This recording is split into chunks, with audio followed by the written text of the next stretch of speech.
السلام الله عليكم ورحمة الله تعالى وبركاته. وأنا عبد الرزاق أحمد halkan naga daawanaysan عبد الرزاق أحمد official kusoo dhawaada mowduuceena maanta waxa uu ku saabsanaan doona ama aan rabaa inaan kaga hadlo sidee Facebook friendskaaga aad u qarsan kartaa markii profile-kaaga la soo galo friend listigaaga.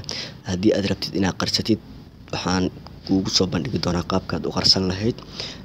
isla socod wanaagsan ma rabo videoga inaan ku dheeraado, hawsha ayaan sideeda u galayaa step by step ayaan u sameyn doonaa. isla socod wanaagsan. marka koowaad waxaad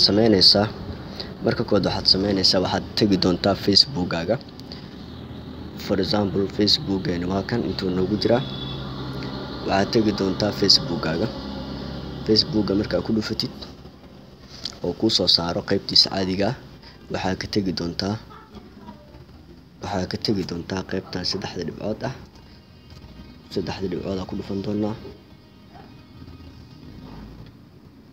saddexda dhibcood markaan ku dhufano qadka iska culus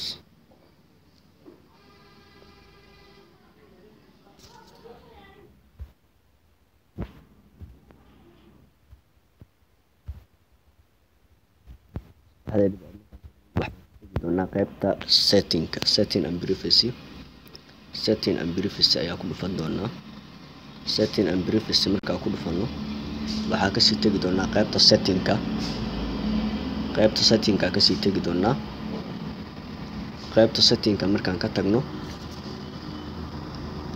waxaan kasii tegi doonaa qaybta ay ku qoran tahay privacy settingka qaybta ay ku qoran tahay ayaan kasii tegi doonaa. privacy setting qaybtaas ayaan ku dhufan doonaa. okay, privacy settingka ku dhufanay waxaan tegi doonaa qaybta ay ku qoran tahay who can see friend list. waa kan who can see friend list meeshaan ayaan ku dhufan doonaa. annaga meeshaan haddaba public ayay noo saaran tahay marka waan ku dhufanaynaa public. friendskaaga keliya inay arkaan listiga asxaabtaada markii laga reebay hebel iyo hebel. kadib waxaa kusii dhufan doonaa meesha ay ku qoran tahay only me oo qufulka saaraya. okay, qaybta only me ayaan ku dhufan doonaa. markaad tigtaas saartid waad kasoo baxaysaa.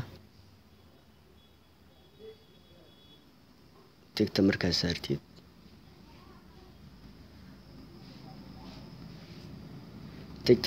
waa kasoo baxaysaa.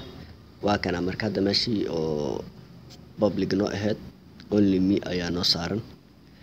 marka haddii ciwaanka aad gadaal ugu noqotid oo friend listiga aad fiirisid waxaa saarnaa doonta dadka mutual friendska aad tihiin.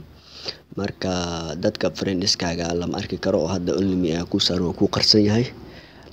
videogan ma rabo inaan ku dheeraado, waqti yar ayaa ugu talagalay oo kooban.